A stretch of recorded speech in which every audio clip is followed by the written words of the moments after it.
My name's Sylvia Martin, and I've had diabetes for the past 9 years. With no family history of the disease and very few other risk factors, so to speak of, Sylvia was very surprised with her diagnosis, but nonetheless has been living, thriving, and managing her condition ever since.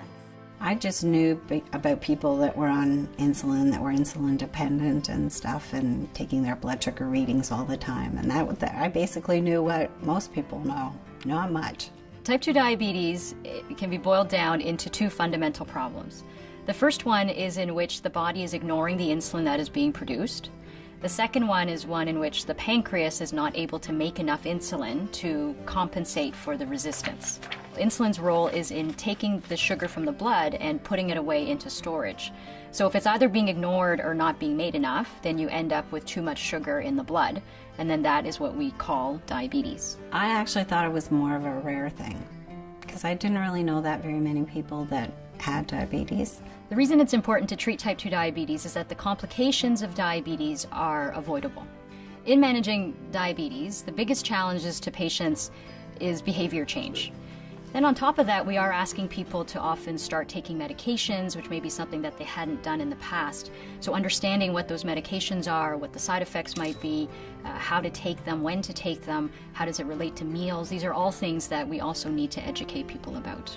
I have been on medication, which helps me a lot. I take a pill twice a day. I've also gone to an education class. I think the most important thing for people to recognize is that they are in control. They are in control of their diabetes, they're in control of managing their diabetes.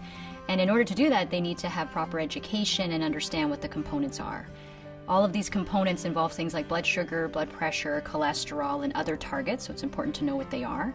And also to be able to assemble a team who can actually then help them manage the different components of controlling their blood sugars and their other risk factors. Weight is a very important factor as far as type 2 diabetes goes.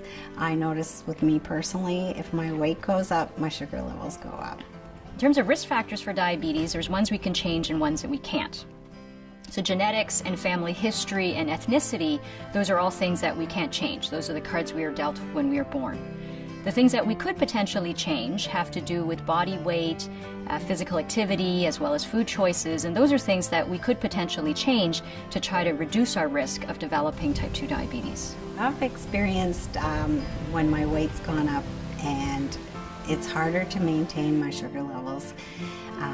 When my weight's come down, then it's been a lot easier to have regulated sugar levels. So it's something that I struggle with personally all the time. There are a number of different classes of medications to treat type 2 diabetes. There are ones that deal with the resistance to insulin, so therefore improve the body's use of their own insulin. There are ones that increase the amount of insulin that the body makes. And then there are ones that work from completely different routes. For example, through the kidneys, for one to urinate out sugar or to block absorption of sugar from food. If I were able to take a medication that would help with the body weight issue, I think that would be really good, because it would make treating your diabetes and keeping it in control a lot easier. So it's always important to check with your healthcare team as to which medication is most appropriate for you.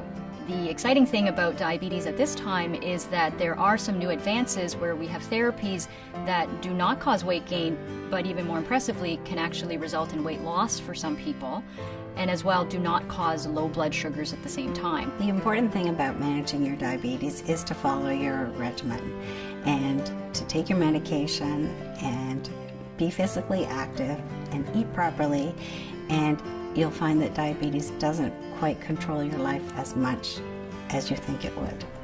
For more information, visit healthandfamily.ca/managing diabetes.